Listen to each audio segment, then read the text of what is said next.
the hardest part is not buying.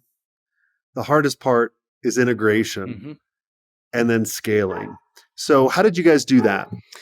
Yeah, so integration is the toughest part, right? And I think if there's one thing that I've taken from the experience is you never want to have like a, you know, quick decision making where you're all of a sudden changing everything that made that agency that agency.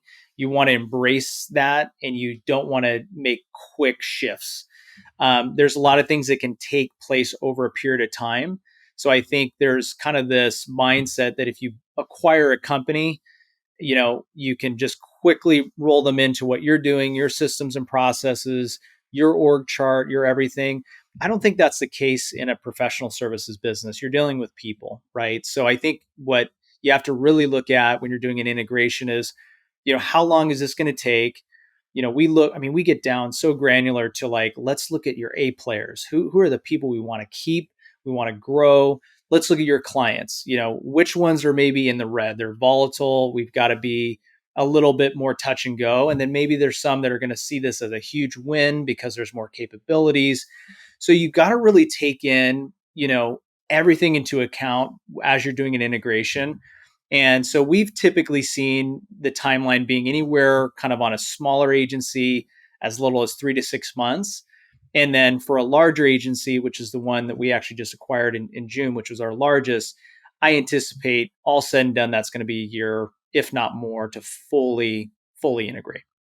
Do you have someone on your team that is just specifically for integration? Is that you, or is it kind of a number of different people on your leadership team? So I do a lot of it from the onset, and then it's handed off to our directors. So as we kind of look at the org chart now, our directors, in addition to kind of overseeing their team, they're taking part in looking at the org chart of the new acquired company, seeing where kind of everybody fits into that puzzle, and helping with training, helping with all of that. Typically, the easiest thing to integrate is the back office, financing, billing. It's a quick kind of shift over to QuickBooks and, or whatever the platform is. And we can typically do that actually the fastest. It's more the people involved. And that's, a mix of me and my management team. Yeah, I've always seen the biggest challenges is it comes after on the integration. People want to, like you said, they want to come in and just change everything right off the bat rather than like have a timeline for everything. And then even having someone particularly in charge of it, like this is your whole role. Because what I found, in doing a number of different acquisitions, in the very beginning or the first couple, we're like, oh, we're going to put them on these directors. They're already maxed out and they can't really think more. But then it's like, if I had this integration person, all they're thinking about is like, all right, how is 2 + 2 = 16? Mm-hmm. And how can I really level their clients into our clients and vice versa? What are the different things I can cut out?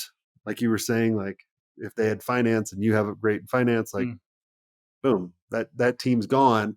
And automatically that profitability went up. 100%. Yeah. Which a lot of people, when they sell, they don't really calculate that.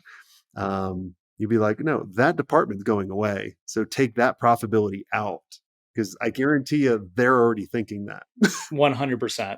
Yeah. And I think that point is really valid, is the integration piece, I think, is crucial. I think once we hit a new inflection point, which I think we're at now, honestly, is having that integrations person, like you said, that is just focused on how do we make this a success for everybody. And like you said, they're looking at not only how do we integrate people, but like you said, where are some of those synergies that we can, cut or, add.